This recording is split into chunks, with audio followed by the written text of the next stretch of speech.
Hey there, Eli again, coming at you from the fish room of Coventry, here to show off the top 5 of my favorites of all 80 boxes of freshwater fish that Scott Crow graced us with last week.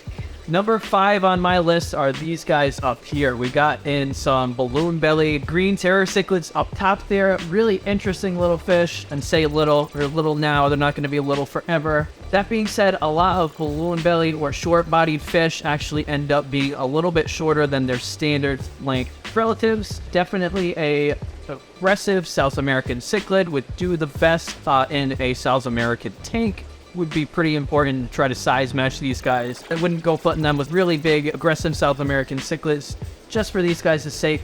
But they're really cool nonetheless. They've got great color to them. Number 4 on my top 5 list are these little guys here. I've got a handful of fire eels. They're really interesting fish. They're not true eels. These are what are known as spiny eels. These tend to be pretty easy to care for. However, these fire eels here get to quite a large max length, somewhere around 3 feet, maybe a little bit more. You do have to plan out take mates based on their size.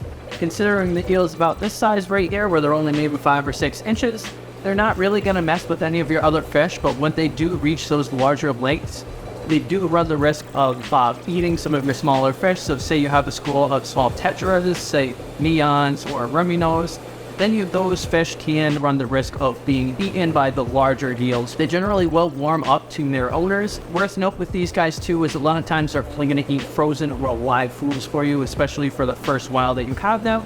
So making sure that you have a decent variety of options available, whether that's bloodworms, tubifex, krill, ghost shrimp, anything like that. They have been known to escape even small gaps in aquarium lids on occasions. Number 3 here, we have these sparkling Garamis. These are really interesting fish. If you remember my video from a few weeks back on the croaking Garamis, these guys are very similar. They're from that same genus Trichopsis, but they stay a little bit smaller than those croaking Garamis do, and they tend to have a little bit more colorful of appearance as well. These guys right now, unfortunately, are probably around 3/4 of an inch. As with the croaking Garamis, they are very similar to betta fish in the way that they breed, so these guys are bubble nesters. However, they are nowhere near as aggressive as, say, your betta fish would be, so these guys generally will get along in a small group.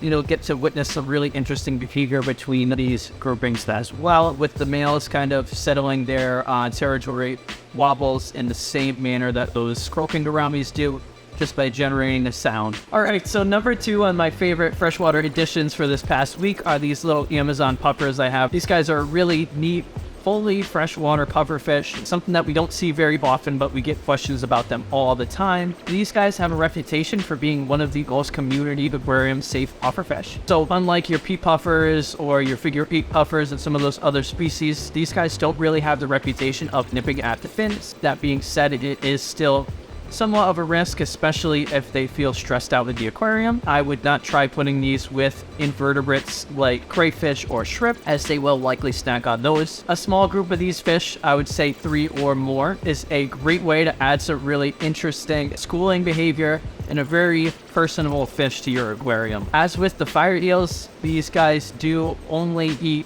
frozen or live foods. It's very rare that you ever get one that's going to entertain the idea of pellets or anything else. So making sure that you offer them bloodworms, krill, mysis shrimp, and that sort of thing will make sure that they are fat and happy.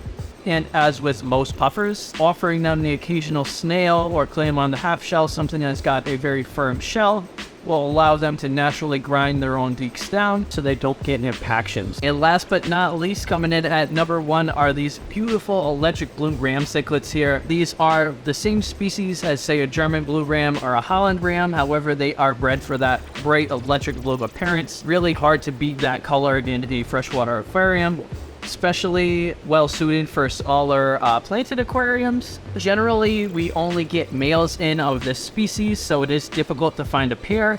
However, adding 1 or 2 of these to a smaller aquarium is a great way to get a really interesting behavior. Beautiful centerpiece fish. These guys tend not to be terribly difficult, but do definitely prefer a little bit softer water, and they reach around 2¼ or 2½ inches in length. I have seen these get just a hair bigger than your typical German blue ram cichlid would get. As always, thank you guys for tuning in. Let me know in the comment section below if you have questions or suggestions for future videos, and keep it fishing.